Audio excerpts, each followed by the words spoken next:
In the councils of government, we must guard against the acquisition of unwarranted influence, whether sought or unsought, by the military-industrial complex. The potential for the disastrous rise of misplaced power exists and will persist. We must never let the weight of this combination endanger our liberties or democratic processes. Nazi scientists, some of them tied to war crimes including horrific concentration camp experiments, brought to the U.S. in a secret program to advance American security interests during the Cold War. It sounds like the plot of a film drama, but it actually happened, and on a large scale. In Operation Paperclip, the U.S. raced against the Soviet Union to attain as many Nazi scientists as possible before an impending war. The U.S. paid the Nazi scientists to work for the government, providing them with immunity from prosecution for their offenses following World War II. This immunity allowed them to escape jail and possibly execution. The U.S. government also offered to care for the scientists' families if they agreed to work for them. Originally, only rocket scientists were wanted, but the U.S. eventually employed up to 1,600 Nazis until 1990. These actions were highly illegal and remained extreme government secrets for many years. Internal documents show that after this company positively, absolutely knew that they had a medication that was infected with the AIDS virus, they took the product off the market in the U.S. and then they dumped it in France, Europe, Asia, and Latin America. Mike, so hold on. So you're telling me that Bayer knew that this drug was infected with the AIDS virus, they yanked it from the market in America, and then they dumped it in markets overseas? They had to figure out a way, Joe, to make a profit on a product that they could not sell in America. So they made a huge profit. They dropped the product in Japan, Spain, and France. By the way, Joe, government officials in France that allowed that to happen actually had to go to prison for it. In America, not one corporate executive for this company has been indicted or even criminally investigated by our Justice Department. Why not? This wicked study was designed to document the progression of syphilis in black men. White scientists had long claimed that the disease manifested itself differently in blacks than in whites. Scientists decided to document this by finding a pool of infected black men, withholding treatment from them, and then charting the progression of symptoms and disorders as these men suffered in pain, eventually falling into insanity and dying. Plutonium testing. During the mid-1940s, the U.S. was busy with the Manhattan Project, the effort to create the atomic bomb. Because the effects of radiation from the bomb were largely unknown, the government spent years studying them, including with experimentation on its own citizens. World War II mustard gas experiments.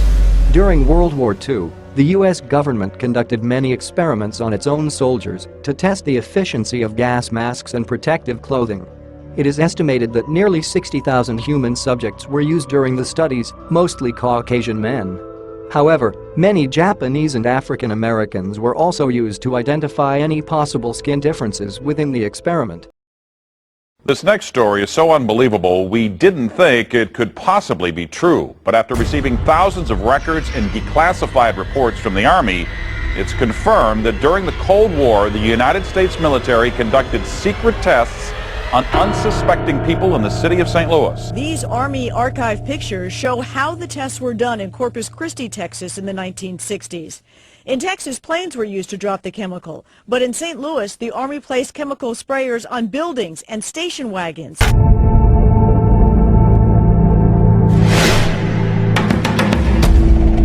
Aedes aegypti is a deadly mosquito that carries yellow fever.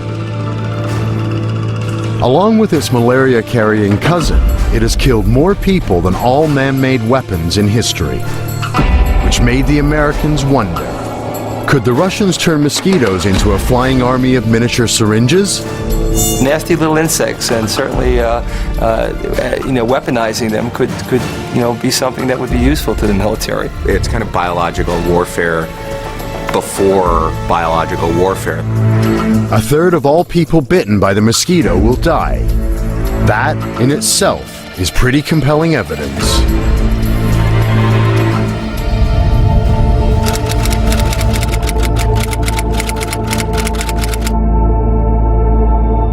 You're going to drop giant collections of yellow fever mosquitoes on the enemy and hope that an outbreak of yellow fever will knock them dead.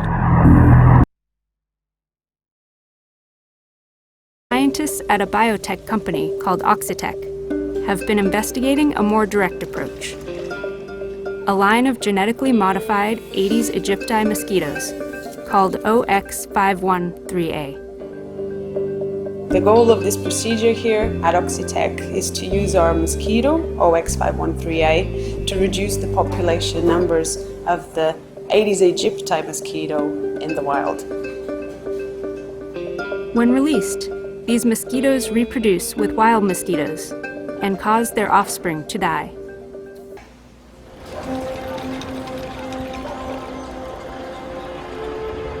Well, here in this van, we can fit almost 800,000 of male mosquitoes.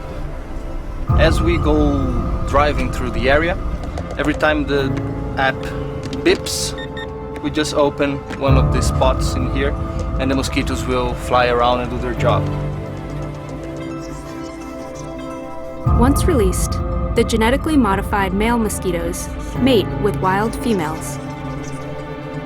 The male carries 2 copies of the genetic modification, so all the offspring inherit a copy of the lethality gene.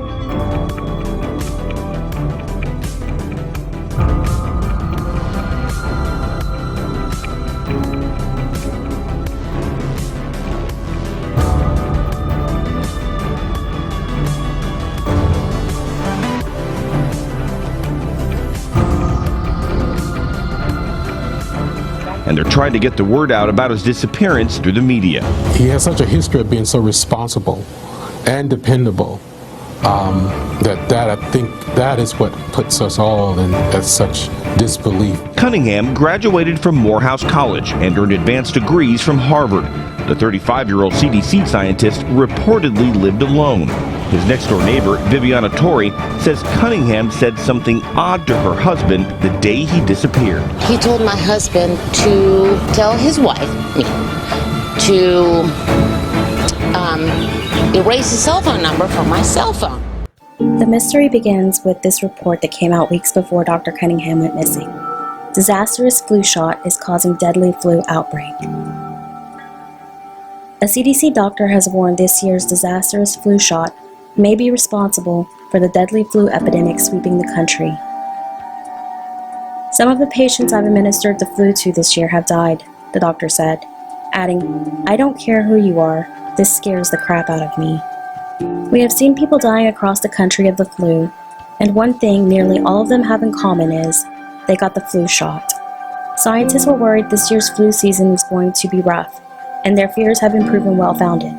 The flu season is off to a record-breaking start, with the CDC reporting widespread flu activity from coast to coast. Many health officials believe that 2018 will ultimately be the worst flu outbreak that we have experienced since 1918. $10 billion over the next 10 years to make it the year of the vaccines. What does that mean exactly? Well, over this decade, we believe unbelievable progress can be made, both inventing new vaccines and making sure they get out to all the children who need them. We could cut the number of children who die every year from about 9 million to half of that if we have success on it. And the benefits there in terms of reducing sickness, reducing the population growth, it really allows the society a chance to take care of itself once you've made that intervention. After the scandal of a WHO-administered tetanus vaccine in the 1990s that was found to cause spontaneous abortions in the women who received them, and after a polio vaccination campaign in Nigeria caused a vaccine-induced surge in polio, third world populations have been rejecting the benevolent vaccines of rich eugenicist monopolists in large numbers. So concerned is Gates and his foundation with making sure that third world populations get their vaccines, however, that the Gates Foundation began awarding funds to Japanese scientists in 2008 to engineer vaccines into mosquitoes that could then be released to deliver injections through their bites. Last year it was announced that the scientists were successful in creating genetically altered mosquitoes that were capable of delivering injections via their bites. Now, malaria is, of course, transmitted by mosquitoes. I brought some here so you could experience this. We'll let those roam around the auditorium a little bit. There. There's no reason only poor people should have the experience. The Republican Party will soon be known as the party of healthcare. We are going to be, the Republicans, the party of great healthcare. The Democrats they've let you down. They came up with Obamacare. It's terrible. We are going to have a plan that's so much better than Obamacare. Obamacare is a disaster. We're going to have a plan that is so much better than Obamacare. So the healthcare is going very well. So here's what happened. The president did just say that he is going to have a plan better than Obamacare, but in a series of tweets Monday night, a tweet storm, the president walked that all back. Without providing any details, he promised Republicans are developing a, quote, really great health care plan, but he said it wouldn't be ready until after 2020.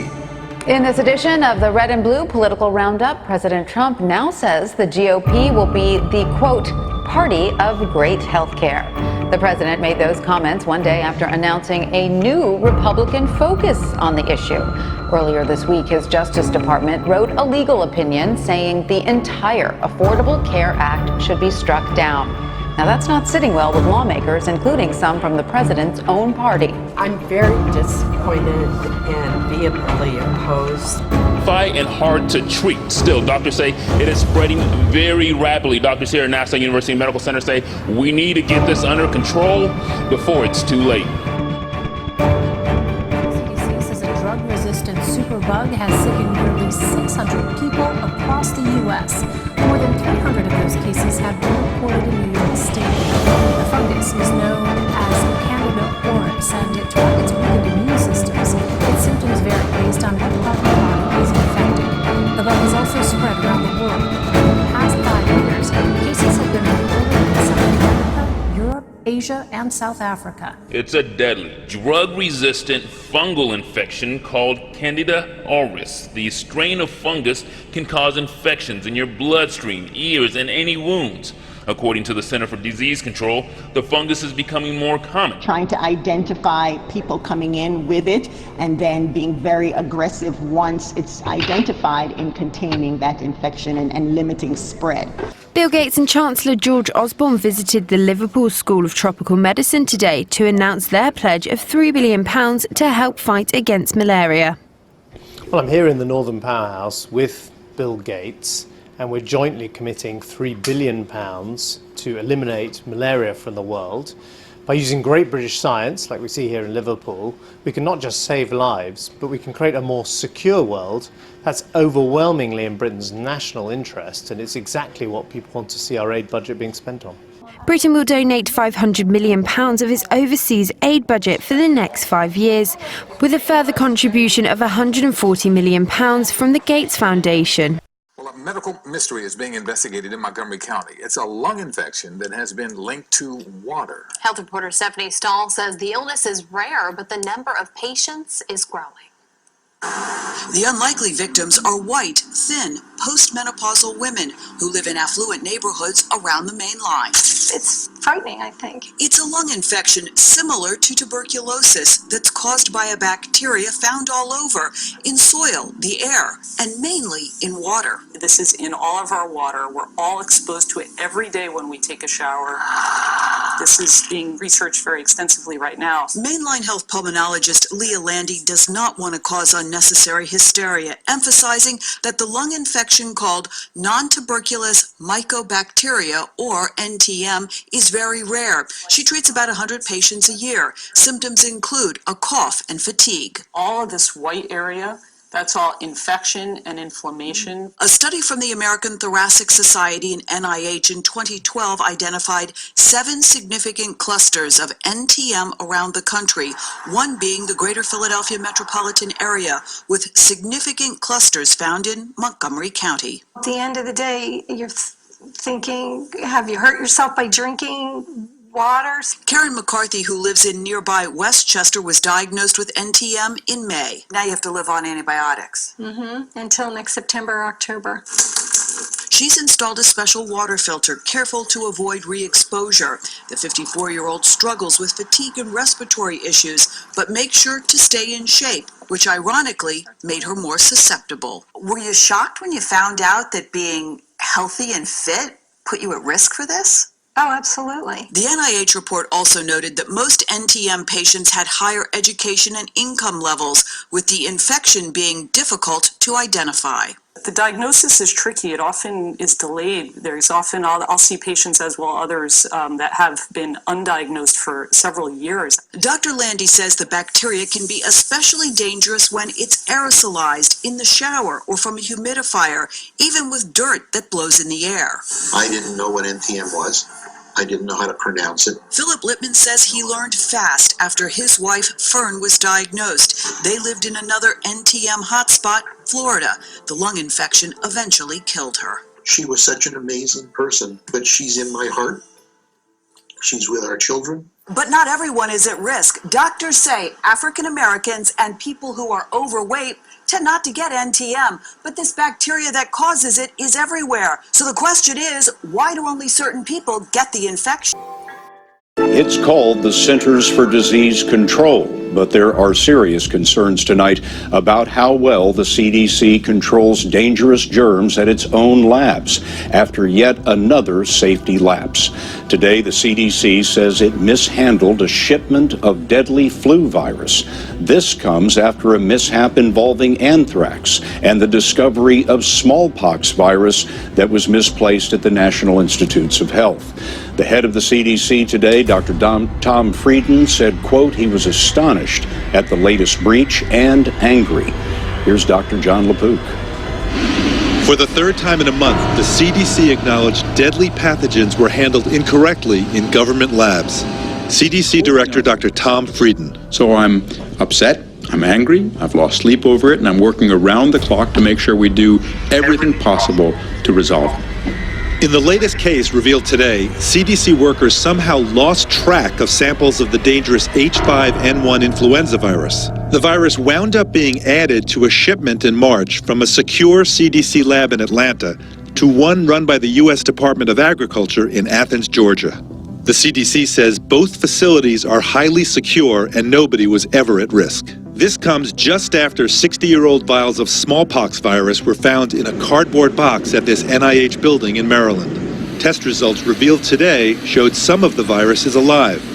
And last month, the agency reported lab workers may have been exposed to live anthrax after sloppy procedures were used at a CDC facility. The sudden disappearance of 35-year-old Timothy Cunningham has left heartbroken loved ones and colleagues baffled, and an old dog named Bo longing for his best friend. Monday, the acting CDC director issued the agency's first statement since the epidemiologist left his office at the CDC facility in Chamblee in the middle of the day, exactly 1 month ago. Dr. Ann Schuckett saying, in part, if Tim reads this message, we hope you come home soon. But the acting director also took time to clarify issues regarding Cunningham's career. In the statement, she refers to news coverage that Commander Cunningham recently did not receive a promotion. This information is incorrect, she says. Dr. Schuckett's statement goes on to say Cunningham received an early promotion and exceptional proficiency promotion to commander effective July 1st, 2017. That statement contradicts what Atlanta police said during a news conference on February 27th.